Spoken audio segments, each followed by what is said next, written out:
The journey of my professional identity began with Oh, the Places You'll Go by Dr. Seuss. My supervising teacher presented this book to me as my going-away gift at the end of my student teaching experience. Her wish was that she had positively affected the places that I would go in the future. Her gift reminded me that my senior English teacher had read this book to me on my last day of high school with the same desire. Now I read this book to my students at the end of the school year, maintaining their tradition, the hope that I as a teacher have made a difference in the lives of my students. During my first year of teaching, I immediately grasped just how unprepared I was. My toolbox of knowledge, theories, and enthusiasm would only allow me to travel a limited distance. Thus, I was often reminded of exactly how much I did not know. Because of my inexperience, I was not privy to those teaching secrets experienced teachers share. The main character, Sita, in the Yaya series encountered a similar situation with her mother and the secrets she and her friends shared. So my journey towards professional development continued with Divine Secrets of the Yaya Sisterhood and Little Altars Everywhere by Rebecca Wells. After 1 year of teaching, I desperately needed those teaching secrets, so I read The First Days of School by Harry and Rosemary Wong. This book provided me with the guidance and structure I needed to better my teaching. I must admit I am a huge fan of the Wongs because my great classroom management skills are credited to them. With their years of experience in teaching secrets, I was able to persist on my journey of professional development. By practicing the wisdom that the Wongs offered, I was able to learn the same lesson Miss Nelson learned in Miss Nelson is Missing by Harry Allard. Just like Miss Nelson, I realized that there is such a thing as a teacher being too nice. I created an alter ego similar to Miss Viola Swamp. I call becoming her putting on my witch hat. Even though I do not often need to put on my witch hat, my students now know the witch hat is present and can always be put on with very little effort. My journey of professional development experienced a slight detour because of a witch hat. Because I can put on my witch hat like Viola Swamp, students are often worried about being in my class. I have been told by many of my students that they were scared to have me as a teacher. However, they always tell me a few weeks into the school year that there was nothing of which to be afraid. I guess I could say that my reputation precedes me, like the teacher from the Black Lagoon by Mike Thaler. Mrs. Green is thought to be a fire-breathing, student-eating dragon of a teacher, but she really isn't. So my journey of professional development returned to its original path. During my second year of teaching, I met the teacher, mentor, and friend who would change my life, Miss Timmy Melanson.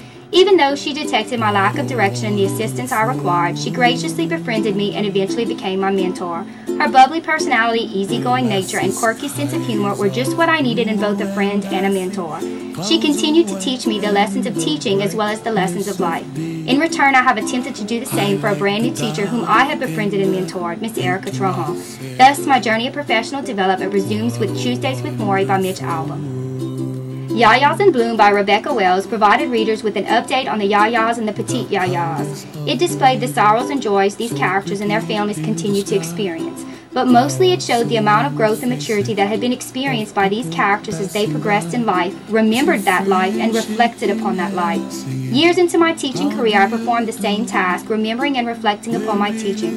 As a result, I evaluated my teaching, embracing the positive and attempting to improve upon the negative. Again, I progressed on my journey of professional development. With years of teaching experience under my belt, I searched for more than just professional development in my life. I wanted some personal development. Lawson Michael Broussard was born 6 weeks early on January 29, 2007. Thus, my new life as a mother, wife, and teacher began. So Smotherhood began. In Smotherhood by Amanda Lamb, a mother recounts tales of the good, the bad, and the ugly of being a working mother. Upon my return to work, I quickly realized how hard it would be to establish a balanced life. However, being smothered by my home and my work allowed me to appreciate the personal and professional gifts I had been granted. At this point, my journey of professional development involved many tears and many laughs. After struggling through the times of smotherhood, I finally found some relief in my personal and professional life. My tears and laughs were replaced with a sense of calm and peace. In Eat, Pray, and Love by Elizabeth Gilbert, Elizabeth tells her story of achieving balance in life. Life is as simple as that. Eat, pray, and love. Parenting and teaching are that simple too. This book reminded me of the simple things in life. It brought me back to my core and aided in my search of feeling centered. So my journey of professional development finally included some sense of balance. Since I discovered my personal and professional equilibrium, I began to search for more hope and faith. From my sense of balance, I began to view life through the perspectives of my own child and my students, perceiving their potential and their value. Cedric Jennings in A Hope in the Unseen by Ron Susskind perfectly exhibits these qualities. Several thought that Cedric would never succeed, but he proved them wrong every step of the way. My classroom includes students who have the capability to be Cedric. I must remember this possibility by developing and fostering a hope in the unseen for my students. After all, the substance of faith is a hope in the unseen. My journey of professional development became a test of faith and hope in my students as well as myself. I embarked on a journey of professional development that has taken me in directions I never would have foreseen. However, those directions and the experiences I have had because of them have created the teacher I am today. I'm a product of the professional and personal experiences I have had and the reflections I have performed on them. Over the years, I have learned, changed, and grown, yet I still have more to learn, which will cause me to continue changing and growing. Regardless, I celebrate who I am today professionally and personally. As Sandra Boynton's book, Yay You says, I am moving out, moving up, moving on.